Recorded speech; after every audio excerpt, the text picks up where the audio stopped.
kekeringan.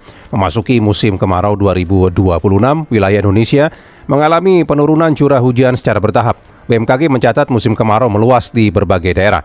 Sementara fenomena iklim global turut mempengaruhi distribusi hujan, sehingga sejumlah wilayah mengalami hari tanpa hujan lebih lama dibandingkan dengan daerah lainnya.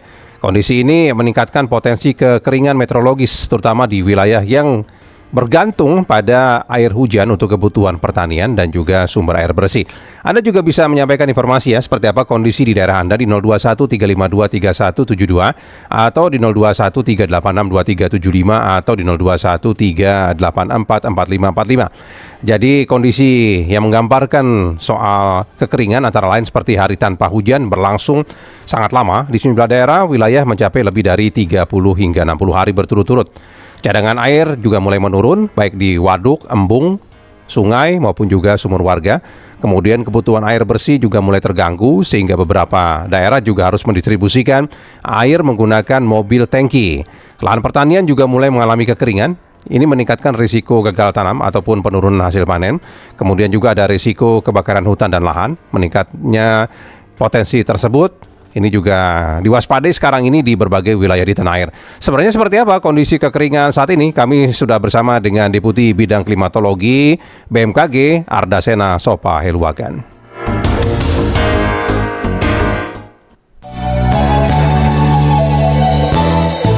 Wawancara Pro 3. Pak Ardasena, selamat pagi, Pak. Selamat pagi, Mas. Pagi, Pak Arda. Sebenarnya kondisi kekeringan di negara kita sejauh ini sudah separah apa sih, Pak, dari pantauan BMKG? Ya, sekarang kita sudah menjelang puncak musim kemarau ya. Ya. Bagian besar wilayah Indonesia yang memang memiliki karakteristik musim kemarau, hampir seluruhnya sudah masuk musim kemarau. Saat ini sudah hampir 73% wilayah zona musim kita sudah masuk kemarau. Tinggal sedikit yang jadi memang sebenarnya kita sudah menjelang puncak musim hujan. Pak Arda, tapi sebuah daerah begitu ya dikatakan mengalami musim kemarau yang parah, indikatornya apa itu, Pak? Sebenarnya secara formal kita hanya memiliki istilah di bawah normal. Ya.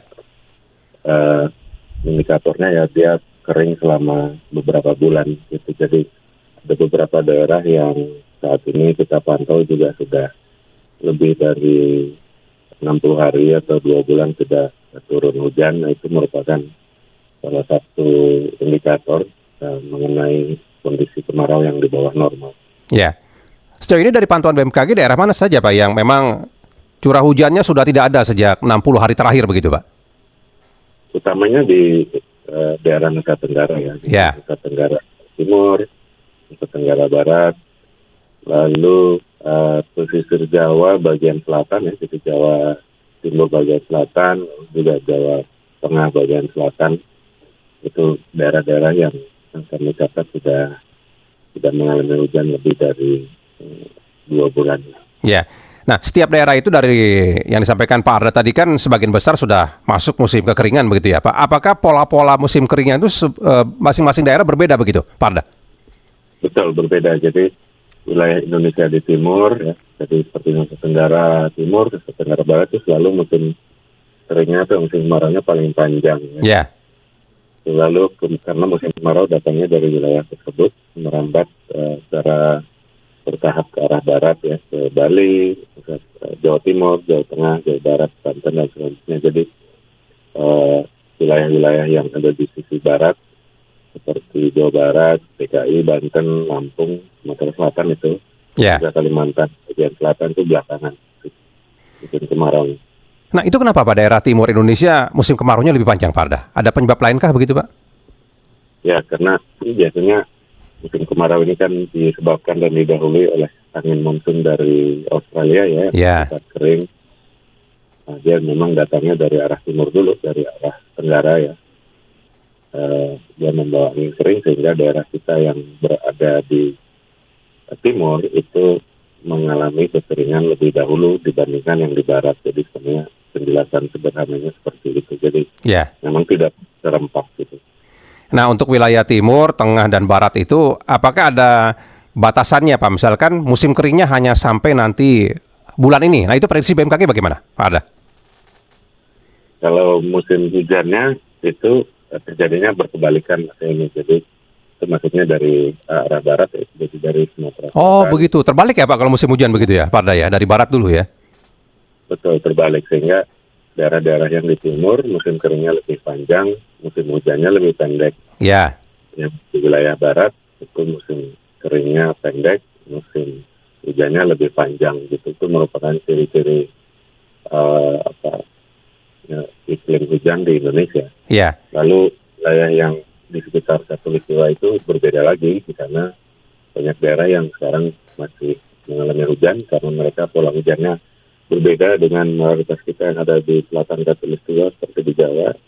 Saudara-saudara kita yang ada di Riau, Sumatera Utara, Aceh, itu sekarang masih mengalami hujan karena memang mereka pola iklimnya beda. Kemarin kita menyaksikan di berita ada banjir di Tapanuli, bukan merupakan anomali, tetapi memang adalah hal cerminan dari kondisi tipe iklim yang berbeda-beda di wilayah Indonesia. Ya, tapi dari gambaran BMKG ya Pak Arda ya, misalkan di wilayah barat begitu, itu akhir musim keringnya kapan, kemudian musim hujannya juga mulainya kapan, termasuk wilayah tengah sampai wilayah timur, Pak Arda.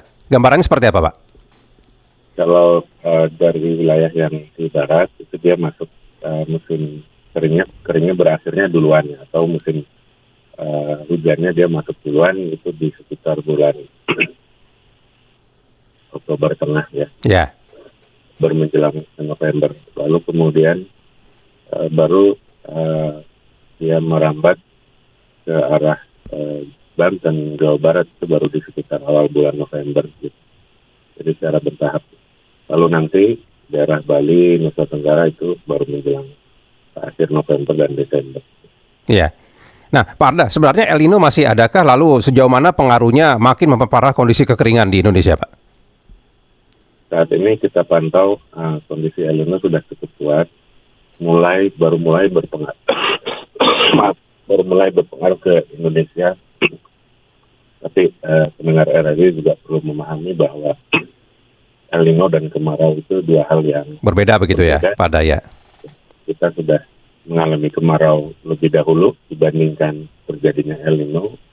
Nah, lalu terjadinya El Nino belakangan ini biasanya memperlambat awal dari musim hujan. Ya. Jadi itu yang kita antisipasi bisa terjadi di Indonesia termasuk juga tahun ini. Ya, memperlambat musim hujan artinya ada daerah-daerah yang mungkin musim kemaraunya akan lebih panjang karena El Nino, dampaknya begitu ya, Pak Arda ya? Betul. Ya, nah Pak Arda, tapi dari pantauan BMKG untuk daerah-daerah yang memang sekarang ini musim keringnya sudah cukup parah begitu ya, itu informasi yang diterima BMKG kondisi masyarakat di sana mulai dari soal pertanian, kemudian kesulitan air bersihnya sampai di mana itu Pak Arda? Adakah informasi itu Pak yang diterima BMKG? Kita menerima informasinya lewat instansi mitra kita seperti BNPB, BPD, dan juga Kementerian Pertanian itu tidak dimonitor langsung oleh BMKG. Kita juga memantau lewat media, kita lihat memang banyak daerah-daerah yang sudah mengalami surutnya dari tinggi air sungai dan lain sebagainya. Itu kita pantau sudah cukup banyak terjadi di banyak tempat ya, terutama di selatan Katulistiwa. Ya, di wilayah timur terutama begitu ya Pak Arda? Betul, cuman di wilayah timur itu seperti di Nusa Tenggara, pada dasarnya kan memang masyarakat di sana sudah familiar dengan kondisi kekeringan karena dalam keadaan yang normal pun mereka kondisi iklimnya arid atau semi kering gitu ya. Ya. Pak Arda, jika dibandingkan dengan tahun sebelumnya begitu ya, musim kering tahun ini di Indonesia apakah lebih parah dari tahun sebelumnya? Karena kan ada pengaruh El Nino juga begitu, Pak Arda. Kalau tahun kemarin kita masih cukup basah ya. Tahun ini kita cukup kering sehingga kondisinya lebih kering atau lebih signifikan di bawah normal dibandingkan dengan tahun lalu. Ya. Nah, sejauh ini prediksi musim kering seperti itu atau daerah yang sudah terjadi musim kering, koordinasi dengan daerah-daerah tersebut dari BMKG bagaimana, Pak Arda? Jadi kami lakukan secara berjenjang untuk di pemerintah pusat kita sudah memberikan advisory atau informasi peringatan dini itu sejauh bulan Maret yang lalu, ya, jadi sudah sekitar 4 bulan yang lalu. Kami ulangi lagi secara nasional di bulan Mei untuk stakeholder utama yang berpotensi terdampak seperti pertanian, air, energi, dan lain sebagainya. Lalu pesannya pada tingkat daerah diperkuat penyebaran informasinya melalui jejaring stasiun BMKG yang ada di setiap provinsi. Ada 191 stasiun BMKG di daerah yang mereka juga langsung berkoordinasi dengan stakeholder setempat untuk membantu upaya mitigasi kondisi kekeringan ini. Ya, Pak Arda, mungkin ada yang bisa disampaikan Pak Arda dari BMKG kepada masyarakat ya, apa yang memang bisa kita waspadai dengan musim kering seperti sekarang ini, Pak? Ya, mungkin masyarakat memperkuat imunitas. Ya. Sebentar lagi kita mengalami puncak musim kemarau, barangkali juga meningkatkan hidrasi dengan memperbanyak minum apabila beraktivitas di luar ruangan, juga menggunakan pelindung kepala supaya terhindari dari paparan langsung sinar matahari. Barangkali itu yang bisa kita lakukan bersama untuk berketahanan dalam musim kemarau yang akan datang. Ya, baik kalau begitu Pak Arda, terima kasih banyak. Kami nantikan perkembangan dari BMKG, Pak. Ya, terima kasih. Selamat pagi Pak Arda Sena. Demikian tadi Deputi Bidang Klimatologi BMKG Arda Sena Sopaheluakan.